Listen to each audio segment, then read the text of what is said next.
अवर channel civil site information. आज की इस वीडियो में मैं आपको बताऊंगा कि कैसे आप सैंड, सीमेंट और एग्रीगेट की कैलकुलेशन कर सकते हैं। फॉर एग्जांपल ये हमारे पास एक स्लैब है, तो इस स्लैब की कंक्रीट में से कैसे आप सैंड, सीमेंट और एग्रीगेट की कैलकुलेशन कर सकते हैं।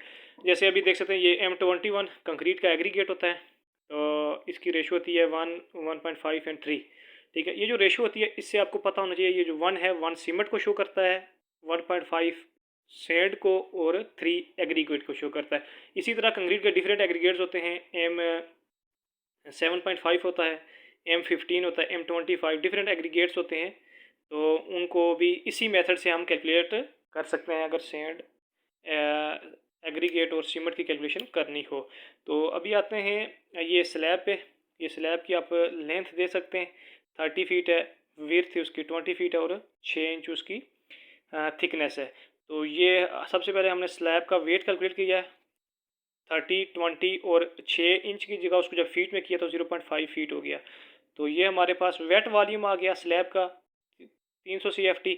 अब ड्राई वॉल्यूम जब कैलकुलेट करेंगे, हमेशा ये बात आप पॉइंट होना याद होना चाहिए आपको कि किसी भी कंक्रीट का जब आप ड्राई वॉल्यूम फाइंड करेंगे तो वेट वॉल्यूम को 1.45 से मल्टीप्लाई कर देंगे। तो देन हमारे पास ये ड्राई वॉल्यूम जब इसको मल्टीप्लाई किया 462 आ गया। ठीक है, इसके बाद नेक्स्ट पॉइंट आते हैं। नेक्स्ट पॉइंट में हमने किया है सम ऑफ रेशियो। ये जो हमारे पास ऊपर रेशियो है 1.5 एंड 3, इसका हमने सम कर दिया। सम किया तो हमारे पास 5.5 टोटल सम आ गया।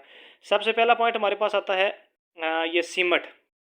आपको ये नज़र आ रहा होगा ऊपर, ये देख सकते हैं आप। पहला पॉइंट होता है सीमेंट, 1 सीमेंट को शो कर रहा है। हमने सीमेंट को कैलकुलेट करेंगे, पहले 1 को डिवाइड कर दिया है, टोटल जो रेशियो आई है सम की 5.5 को, और उसको मल्टीप्लाई कर लिया है 462। ये जो हमारे पास ड्राई वॉल्यूम आया है उससे मल्टीप्लाई कर लिया, हाँ, तो हमारे पास आंसर आया है 84 CFT।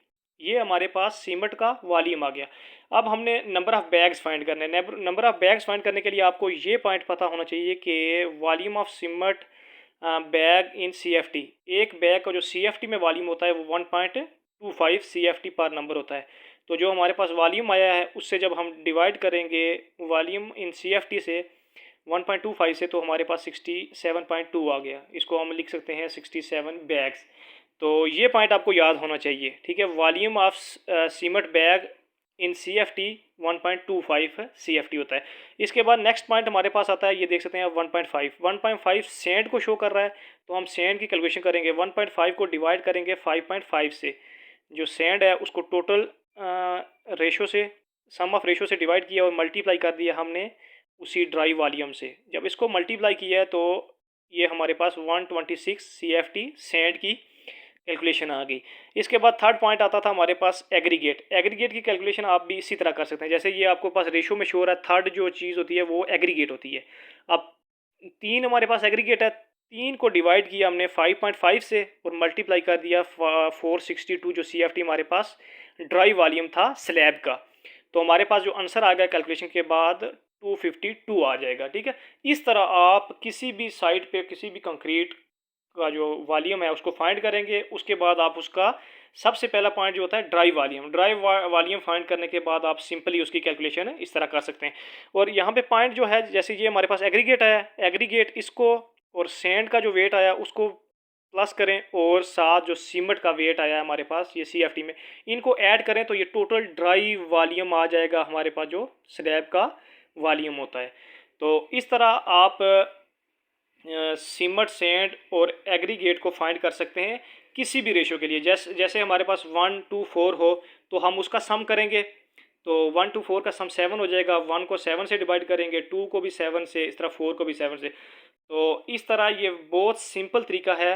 आप कंक्रीट स्लैब की हो या किसी भी स्लैब कंक्रीट हो तो उसमें से आप सैंड, सीमेंट और एग्रीगेट को फाइंड आउट कर सकते हैं।